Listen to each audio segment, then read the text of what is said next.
Kozhikode corporation മാലിന്യ ശേഖരണത്തിനായി വാങ്ങിയ electric ഓട്ടോറിക്ഷകൾക്ക് മാസങ്ങൾക്ക് ശേഷം ശാപമോക്ഷം. 5 മാസമായി പൊടി പിടിച്ച് കിടക്കുകയായിരുന്ന വാഹനങ്ങൾ കഴിഞ്ഞ ദിവസമാണ് ഓടിത്തുടങ്ങിയത്. ലക്ഷങ്ങളുടെ വാഹനങ്ങൾ നശിക്കുന്ന വാർത്ത ജനം TV നേരത്തെ റിപ്പോർട്ട് ചെയ്തിരുന്നു. ജനം ഇമ്പാക്ട്.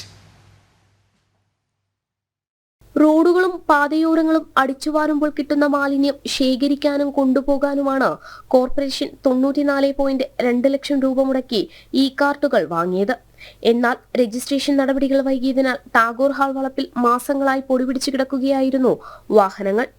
ജനം TV വാർത്തയെ തുടർന്നാണ് അധികൃതരുടെ ഇടപെടൽ ഉണ്ടായിരിക്കുന്നത്. കോർപ്പറേഷൻ നമുക്കതിന് മാത്രം ഒരു ഫണ്ട് ലഭിച്ചപ്പോൾ, ഒരു ഹെൽത്ത് ഗ്രാന്റ് കേന്ദ്ര ഗവൺമെന്റ് ലഭിച്ചപ്പോൾ അതിനകത്തുള്ള പൈസ ഉപയോഗിച്ചുകൊണ്ടാണ് ഞങ്ങളിപ്പോൾ ഇങ്ങനെയുള്ള ഈ കാർട്ടുകൾ വാങ്ങാനും അതുപോലെ ഇത് കാർട്ട് വാങ്ങുന്നതിനപ്പുറം അത് ഡ്രൈവ് ചെയ്യാനുള്ള ആൾക്കാരെയൊക്കെ പ്രശ്നമുണ്ട്. അതുകൊണ്ട് തന്നെ ഞങ്ങൾ ഈ പ്രാവശ്യം ജീവനക്കാരെ തിരഞ്ഞെടുക്കുന്ന കൂട്ടത്തിൽ ഡ്രൈവിംഗ് ലൈസൻസ് ഉള്ളവർക്ക് നമ്മൾ പ്രിഫറൻസ് കൊടുത്തിരുന്നു.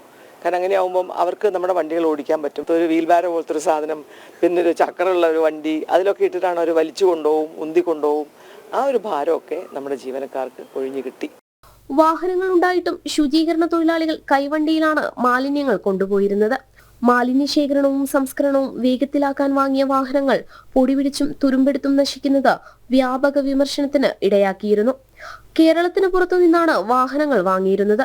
ഓടിക്കാൻ അറിയുന്ന ഡ്രൈവർമാരെ കിട്ടാനില്ല എന്നാണ് അധികൃതർ ആദ്യം പറഞ്ഞിരുന്നത്. രജിസ്ട്രേഷൻ നടപടികൾ പൂർത്തിയായാൽ ഉടൻ നിരത്തിലിറക്കുമെന്നാണ് പിന്നീട് പറഞ്ഞത്. ഈ കാർട്ടുകൾ ഓടിത്തുടങ്ങിയെങ്കിലും ഡ്രൈവർമാരുടെ കുറവടക്കം വരും ദിവസങ്ങളിൽ പ്രവർത്തനത്തെ ബാധിക്കുമോ എന്ന ചോദ്യവും ഉയരുകയാണ്. ജനം, കോഴിക്കോട്.